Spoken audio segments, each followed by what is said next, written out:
کہلانے کا حق دیا ہے وہ امام حسین نے دیا ہے۔ عزیزان وقار ذرا غور تو کرے امام حسین نے کیسی کیسی شہادتیں دی ہیں، امام حسین نے کیسا کیسا امتحان دیا ہے۔ آج ہم نے دین کو ایک دم کم آگ لیا ہے، آج ہمارے ذہن میں اتنا چھوٹا سا دین بن چکا ہے کہ ہم سوچتے ہیں جو اسلام ہمارے پاس آیا ہے، جو دین ہمارے پاس آیا ہے عزیزان وقار بھلے ہمیں آسانی سے مل گیا ہے، لیکن اس کو پھیلانے والوں نے جب پھیلایا ہے تو اپنا پورا کنبہ لٹا دیا، اپنا پورا گھرانہ لٹا دیا، اپنی پوری کی پوری دولتیں لٹا دی ہے، تب جا کر آج اسلام ہمارے اور آپ کے بیچ میں آ کر پہنچا ہے۔ آج انہوں نے اپنا پورا گھرانہ لٹایا ہے، تب جا کر ہمارے گھروں کی عزت و آبرو بچی ہوئی ہے، ورنہ آپ دیکھ لیں کیا ماحول تھا۔ مکہ مکرمہ کا ماحول زیادہ دور نہ جائے، مکہ مکرمہ کا ماحول دیکھ لیں، پہلے بچیاں پیدا ہوا کرتی تھی زندہ دفن کر دیا جاتا تھا۔ عزیزان وقار کسی عورت کا شوہر مر جایا کرتا تھا تو اسے سب سے بدصورت بنا کر اسے منحوس قرار دیا جاتا تھا، لیکن ذرا اسلام کی شان دیکھے، میرے نبی کی شان دیکھے، امام حسین نے اس اسلام کو بچایا تھا، اس دین کو بچایا ہے،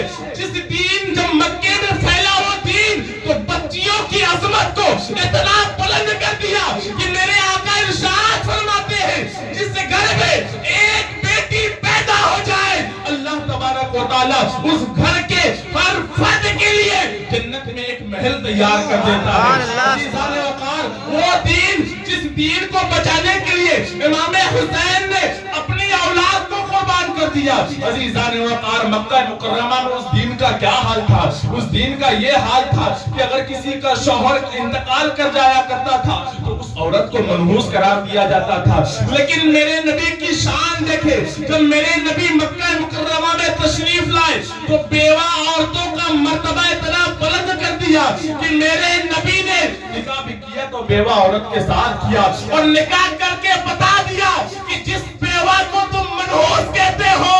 وہ میرے سائے کے نیچے آج بھی ہے، کل قیامت کے دن میدان حشر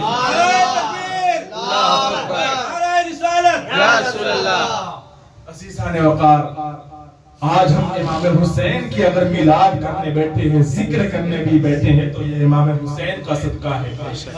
یہ امام حسین کا صدقہ ہے کہ آج ہم امام حسین کا ذکر شان و شوکت کے ساتھ کر رہے ہیں بغیر کسی ڈر و بغیر کسی خوف کے۔ عزیزان وقار میرے آقا کریم صلی اللہ علیہ وسلم ارشاد فرماتے ہیں تمہاری نمازیں بیکار، تمہارے روزے بیکار، تمہاری ساری زندگی کی عبادت بیکار اگر تمہارے دل میں محبت اہل بیت نہیں۔ زندگی کی ساری عبادت تمہارے منہ پر مار دی جائے گی اگر تمہارے دلوں میں اہل بیت کی محبت نہیں ہے۔ اب ذرا غور کریں جو چھوٹی چھوٹی سی بات پر، ذاتی بات پر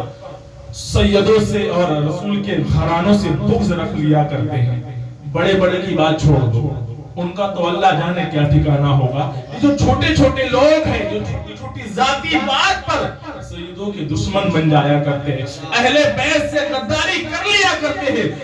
میرے آقا کریم ارشاد فرماتے ہیں اللہ تبارک و تعالیٰ ان کی عبادت ان کے منہ پر مار دے گا اور ان کے دلوں میں کینہ برابر بھی، رائی کے دانے کے برابر بھی اہل بیت سے بغض ہوگا۔ عزیزان وقار میرے آقا کریم صلی اللہ علیہ وسلم ارشاد فرماتے ہیں تم نماز پڑھو گے اس کی کوئی گارنٹی نہیں ہے کہ تم جنت میں جاؤ گے کہ نہیں جاؤ گے،